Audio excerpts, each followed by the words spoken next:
guys, it's Andrew. Today I'm going to be showing you how to produce a playing card from a one-handed fan, like so. It's a really simple way of doing it. You will need to play around with different pressures when it comes to making contact with the cards, but we'll go over that through the tutorial.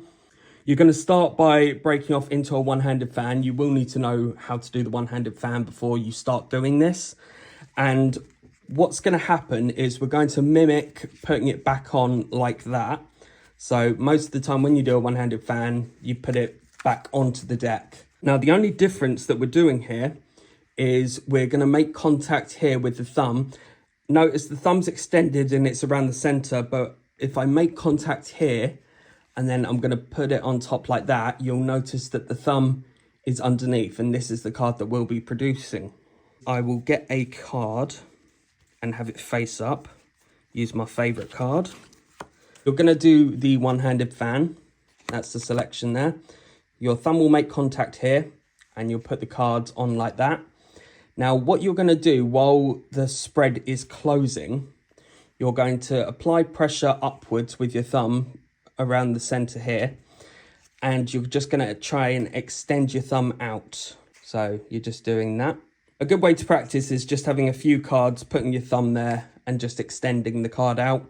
It kind of helps with the production. In best case scenario, usually it turns over like that. But also sometimes you'll notice that it will just out jog and not turn face up. And that means like this packet is maybe a bit too much to the left, which is fine, because a lot of the time when that happens to me, I'll just ask the spectator to take it out and they'll see it's their card. So the way I get the card into that position is actually really simple.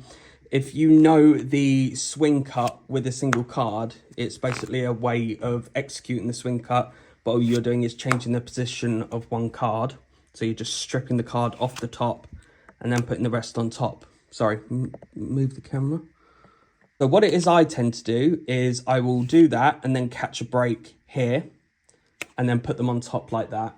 Now, I don't get into the move straight away. You've got to kind of have a little bit of a break, because I just feel it's really obvious if you're going to just go like this.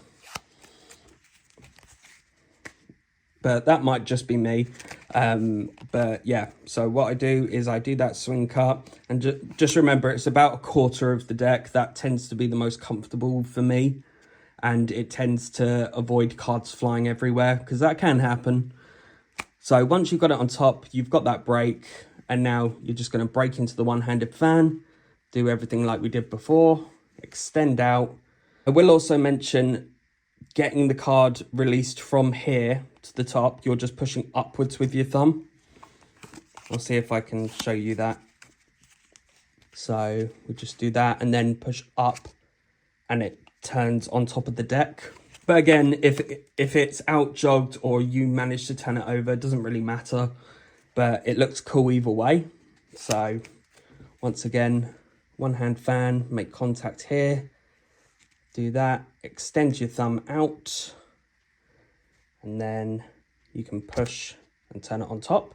Sometimes I'll have my hand turned down like that.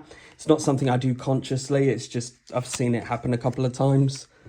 So I think it's just once you're used to the rhythm of it, you'll kind of do that automatically. I think I've covered everything. It's a really simple move, but I feel like it's a really handy one to have in multiple card routines. And also, it's one I haven't seen very much, so I really hope you guys enjoyed that. If you did enjoy this video, please give it a thumbs up. That would be really appreciated. And I will see you in the next video. Wow, that worked.